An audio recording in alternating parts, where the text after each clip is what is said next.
dim glow of a bustling emergency room, where the sharp tang of antiseptic clashed with the metallic scent of blood, a cluster of doctors erupted in mocking laughter. "Look at this one," sneered Dr. Harlan, his voice slicing through the chaos like a scalpel. "Our new nurse thinks she can boss us around in a code blue." "Step aside, sweetheart, this isn't playtime."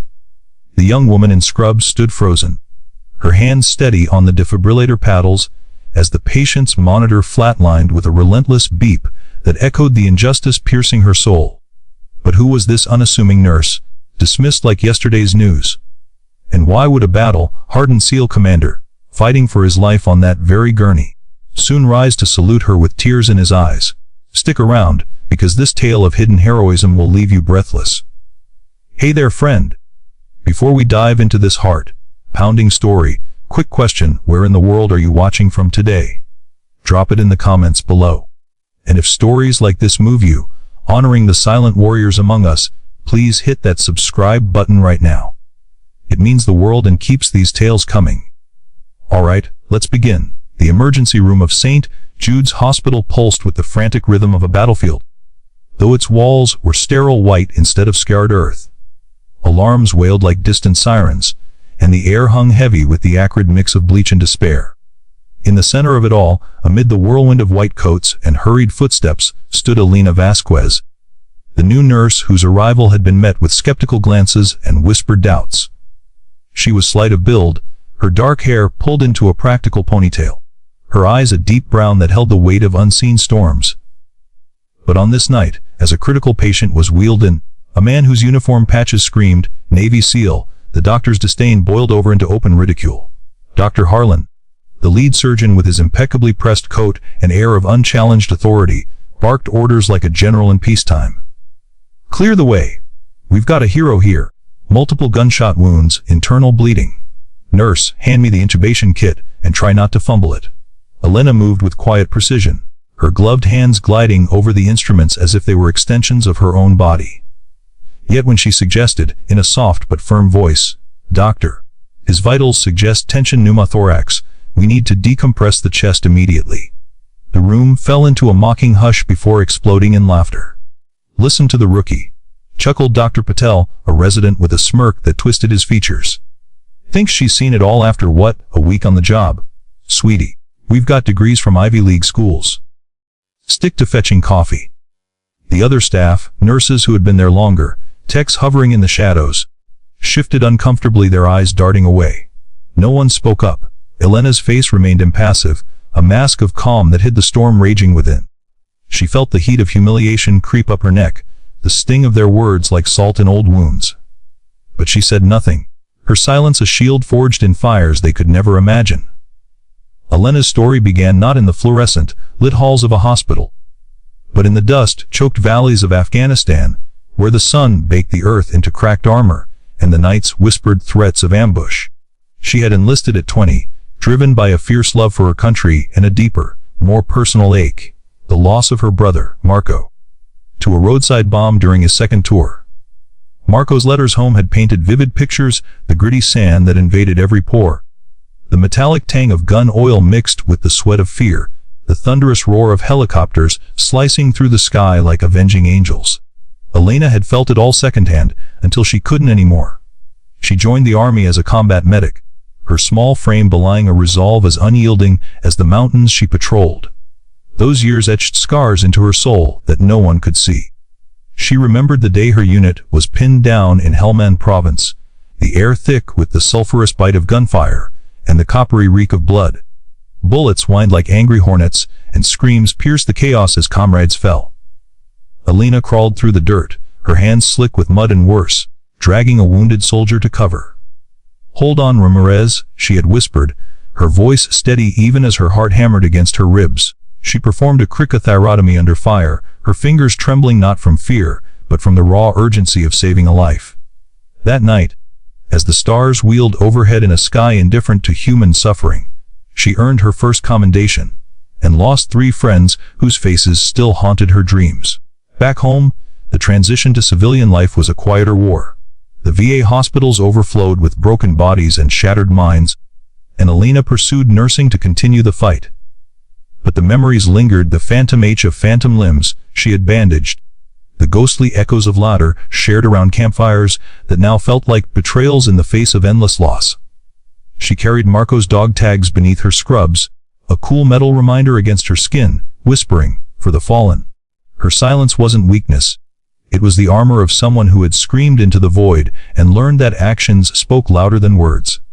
In the ER, the conflict simmered like a pot on the verge of boiling over. The SEAL commander, Captain Thorne, lay on the gurney, his massive frame riddled with wounds from a classified op gone wrong. His breaths came in ragged gasps, each one a battle against the pain that clawed at his chest. The doctors huddled, debating protocols with the arrogance of men who had never felt the bite of real danger. "We'll go with standard thoracotomy," Harlan declared, ignoring Elena's earlier warning. "Nurse, prep the OR, and no more unsolicited advice." Elena complied without a word, her movements fluid and efficient. But as she adjusted the IV line, Thorne's eyes flickered open, locking onto hers. A spark of recognition flared in his gaze, dimmed by morphine but undeniable. He knew her, from whispers in military circles, from tales of the Angel of Helmand, who had pulled men from the jaws of death. Yet she remained silent, her focus on the task, even as the doctor's jabs continued. But she learned that from a YouTube tutorial, snickered Padel, eliciting chuckles from the group. The bystanders, fellow nurses, a janitor mopping in the corner, averted their eyes, complicit in their inaction. The tension coiled tighter, the air growing thick with unspoken outrage. Elena's hands clenched briefly around the syringe, the cool plastic grounding her, but she released it without retort. Her silence amplified the injustice, making the room feel smaller, the laughter hollower. As the minutes ticked by, Thorne's condition worsened. The monitor's beeps accelerated into a frantic tattoo, mirroring the escalating disdain. Harlan shoved Elena aside roughly. "Out of the way. You're slowing us down." She stumbled but caught herself, her eyes meeting Thorne's again. In that moment, a subtle gesture. Her fingers brushed the outline of the dog tags under her scrubs, a hint of the steel within. Foreshadowing hung in the air, like the faint hum of incoming reinforcements, rumors of Thorne's unit en route, a network of warriors bound by unbreakable oaths. The shift came like a thunderclap, silent yet shattering. As Harlan prepared to incision, Thorne mustered his strength, his voice a gravelly whisper that cut through the mockery. "Stand down, doctor." The room froze. With labored effort, Thorne raised his bandaged arm in a salute, his eyes never leaving Elena's. "Sergeant Vasquez, it's an honor." The words hung heavy, pregnant with history. Harlan's scalpel hovered, confusion etching his face. "What the hell?" Whispers rippled through the staff as realization dawned. Elena wasn't just a nurse, she was Sergeant Elena Vasquez, recipient of the Silver Star for Valor Under Fire, the woman who had saved dozens in combat zones doctors like Harlan only read about in reports. Thorne's salute lingered, a beacon of respect that illuminated the shadows of doubt. "She saved my squad once," Thorne rasped, his voice gaining strength. "In the dust of Kandahar, when hell rained down. We owe her our lives." The doctors' faces paled, their laughter dying like embers in rain. But the true power shift unfolded beyond words. The ER doors burst open, admitting a phalanx of SEALs, Thorne's brothers, in arms, their uniforms crisp, their presence commanding. They formed a silent line, each one saluting Elena in turn. The bystanders, once complicit, now stood straighter, a wave of solidarity sweeping the room. Harlan stepped back, his authority crumbling under the weight of true honor. No arguments were needed. The silent dignity of these warriors spoke volumes. Elena finally broke her silence, her voice soft but resonant. "It's not about titles or degrees. It's about the lives we fight for every single day." The quote echoed, a mantra of unshakable resolve. The climax built to a crescendo of quiet power. As Elena took charge, decompressing Thorne's chest with expert precision, the monitors stabilized, the frantic beeps slowing to a steady rhythm. The SEALs remained, their salutes evolving into a guard of honor. Harlan, humbled, muttered an apology that carried the sting of defeat. We didn't know." But Elena's response was pure grace. "Knowing isn't required for respect. Humanity is." Another iconic line, etched in the moment like a medal on her chest. In the aftermath, the ER transformed. Staff who had laughed now approached with bowed heads, offering quiet thanks. Thorne, stabilized and en route to surgery, grasped her hand. "Silent strength wins wars," he murmured, a final quotable truth that sealed the victory. The air lightened, The antiseptic scent now mingled with a sense of renewal, as if the room itself exhaled in relief. As the night waned, Elena stood by the window, the city lights blurring through unshed tears. She thought of Marco, of the unseen battles fought in silence, the sacrifices that demanded no applause.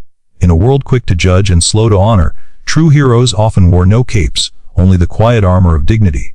Friends, what a reminder that respect isn't earned by noise, but by the quiet thunder of actions. Have you ever witnessed such silent heroism? Share your thoughts in the comments, and tell me again, where are you tuning in from today?